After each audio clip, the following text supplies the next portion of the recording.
and I would be talking about what is this healing all about and what are the benefits of this. Okay, and before I start off with my talk, I'd like to introduce myself. I am currently a life coach and I'm a spiritual counselor and angel therapist. And I do a lot of workshops on healing, on angels, on mediumship. So everything related to spirituality, I do workshops on that.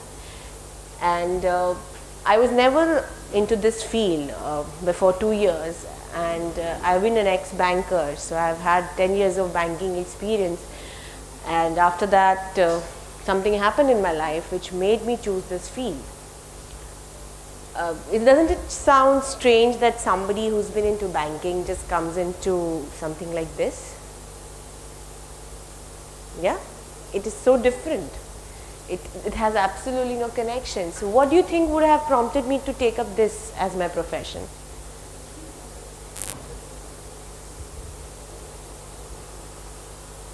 Anybody?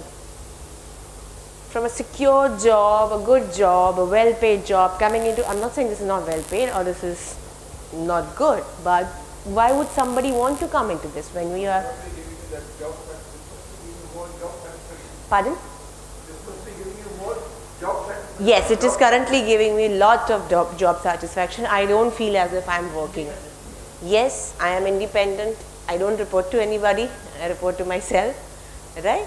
That is there. But something happened when I was in my last year at my job, wherein I was really trying hard to switch jobs because certain things were happening at my workplace which were not very good for me.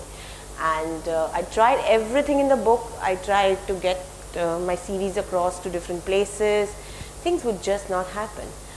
I would forget about calling me and rejecting me at an interview. Nobody would even call me looking at my CV, which is very strange that after 10 years of experience in banking that you would not at least get a call.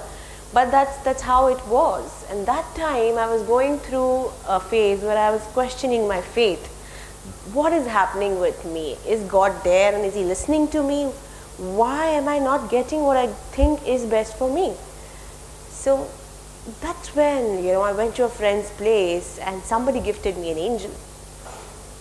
And once I got that statue of that angel, I know it sounds very crazy, but it's not crazy. I started seeing them everywhere in the sense that wherever I would go, I would open the magazines, I would go switch on a movie or anything, I would see the word angel or an angel figure or something about angels. Everywhere this started happening. And it just kept on going on, and that prompted me to research more into it as to why am I seeing this? Every day, wherever I would go, I would bump into them. What was the reason?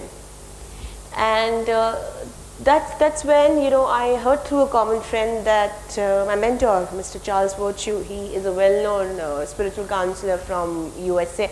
He was coming to Mumbai and he was going to train people on this.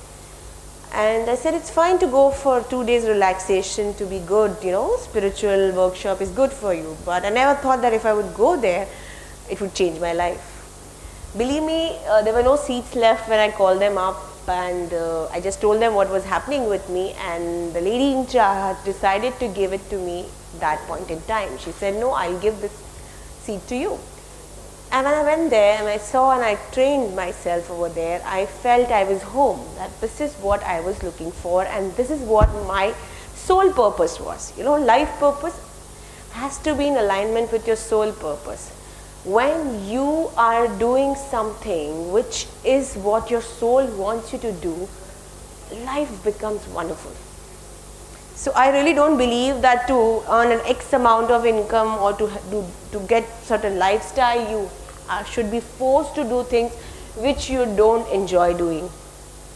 Right? That's the limited, thinking that all of us have, that if I want this standard of living, I have to work for this many hours of the day, I have to work with this job, no other option. We really don't stop to think, what is it that we really want? And like that, life's over. You don't even realize, and you've not even lived. There's one line which I really, I have imbibed it in my life, is that do not fear death Okay, do not fear death, fear life unlived. Okay, so for me, living every single moment of my life, every day of my life is more important, because I don't care how many years I live, but every moment should be well lived, right? And that's what the angels have taught me, and that's what I now teach people about.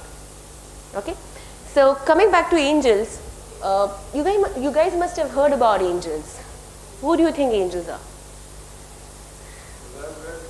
That right from the person, when one thinks of God, two angels Yeah. are with that person thinks that two angels, in every person there are two angels. Okay. That's what I was Okay, okay. throughout. Okay, I will now like to, when we are stepping into the knowledge of the spirit world, okay, there are angels, there are archangels, and there are spirit guides. Spirit guides. So what you are saying that right from the birth we have two, okay, now those are spirit guides. Guides. Yes, I will be talking about them as well. Okay, they are with us right from the moment that we are born. Okay, now the difference between angels and spirit guides is very simple. It's that spirit guides have never incarnated on earth. Each one of you, right from the time that you were born until the time that you will die, you will have at least one spirit guide with you. At least one spirit guide. Okay, now this spirit guides have incarnated on earth, and they are visible to you. I'll tell you how you can see them also. It takes practice, it doesn't happen overnight. And how do you know who they are? They usually come in the form that they had when they last lived on earth. Okay, and they have the names that they had when they last lived. Now just because you are Indian doesn't mean that your spirit guide also has to be an Indian, because the soul does not have a nationality, soul does not have a religion. Okay, so I do a lot of workshops where I teach people how to connect with their guides. I will be taking you through a meditation today. We will take you and I will help you connect with your spirit guide. Depending upon how developed your chakras are, you will be able, some people are able to see them in the meditation, some people are able to feel them, some people are able to think, basically get thoughts from them. So that's meditation that we will do. And in this meditation, people also get the names of their guides. Names, okay. Whatever names come, then I encourage people to try and test them to get proof that these are the names which are actually the names of their guides. So I'll discuss upon that later, but that is what spirit guides are. So who are angels then? I have discussed about spirit guides. Who are angels? What is the difference between a spirit guide and an angel?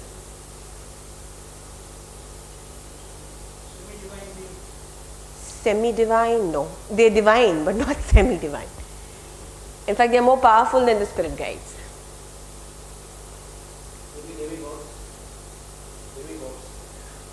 They're not gods. I would say they are divine beings, because we are not expected to worship them. So they're not exactly gods. Yes. Angels are messengers of God. Okay, and they are not only there in Christianity, they are there throughout all religions. In Hindu they are called Devdoots, in Islam they are called Farishte, in Christianity they are angels. So these beings are across in each of the religions. Okay, but because Christianity has actually named them and put a hierarchy and everything, people mostly when they think about angels they connect, okay, it has to be connected to Christianity, but it's not. They are there in every religion and they are not specific to any religion. Okay, when you connect to them, you connect to the spiritual world. You do not connect to any religion. Right? They do not expect you to change your religion or do anything like that, worship them or anything. They're just here to help you out. It doesn't matter what name you call them, as long as you connect with them. Right? Although there are defined names, but it doesn't matter.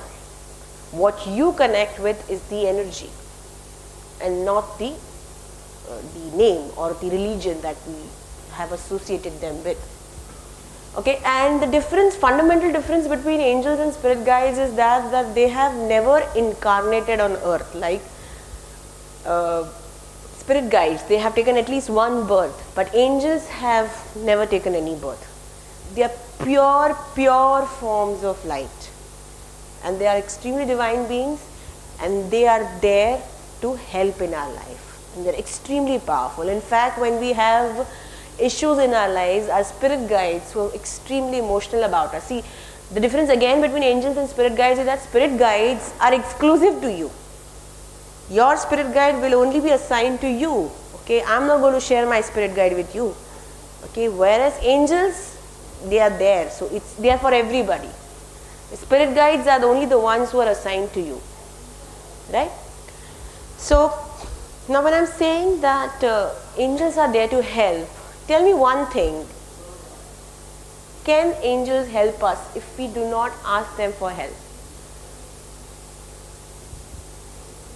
Why?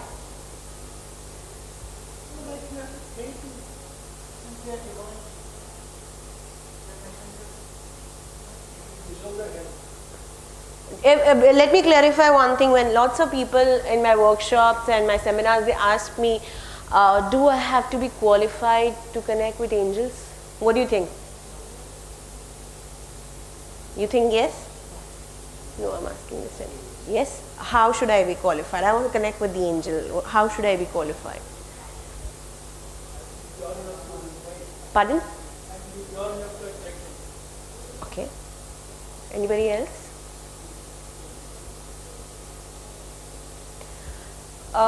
Yeah. Okay.